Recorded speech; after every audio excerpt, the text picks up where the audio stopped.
ভাই সামনে অনেক বড় একটা অ্যাক্সিডেন্ট হয়ে গিয়েছে। কোথায় হয়েছে? ওই যে সামনে ছেলেটা অ্যাক্সিডেন্ট করে সাথে সাথে মারা গিয়েছে। হ্যাঁ জলদি চলো। কোথায় ওই ছেলে? ওই দেখো। আরে এটা তো তুই তো বেঁচে আছিস। হ্যাঁ এটা আমি এই মুহূর্তে মারা গিয়েছি। আম্মা বাবাকে কল দিয়ে বল যদি আমার ডেড বডিটা এখান থেকে উঠিয়ে নিয়ে যায়। আর আমি এখনই কল করছি।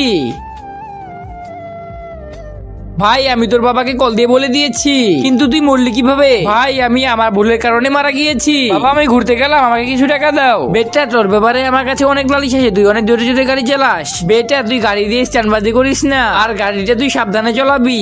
আর বাবা তোকে ছাড়া আমার এই পৃথিবীতে আর কেউ নেই। আরে বাবা তুমি টেনশন করো না, আমি বাইক চালানোর মধ্যে অনেক মাস্টার। থাকো তাহলে আমি যাই। বেটা দেখে দুঃখে গাড়ি চালাস। আরে বাবা আপনি টেনশন করেন না, আমার কিছুই হবে না। আমার বাবা একদম ঠিক কথা বলতো। আরে আমার বেটা তোর কি হয়েছে? কিন্তু ভিডিওতে যাওয়ার আগে তোমার যদি আল্লাহর নাম লেখা এই ছবিটা ভাল লেগে থাকে তাহলে ভিডিওতে লাইক করে একটা সাবস্ক্রাইব করে দিও, আর আল্লাহর এই সুন্দর নামটা কমেন্ট বক্সে লিখে দিও। আর তুমি যদি আল্লাহর এই নামটা কমেন্ট বক্সে না লেখো তাহলে আমি বুঝে নিব তুমি আল্লাহকে একটু ভালোবাসো না। বেটা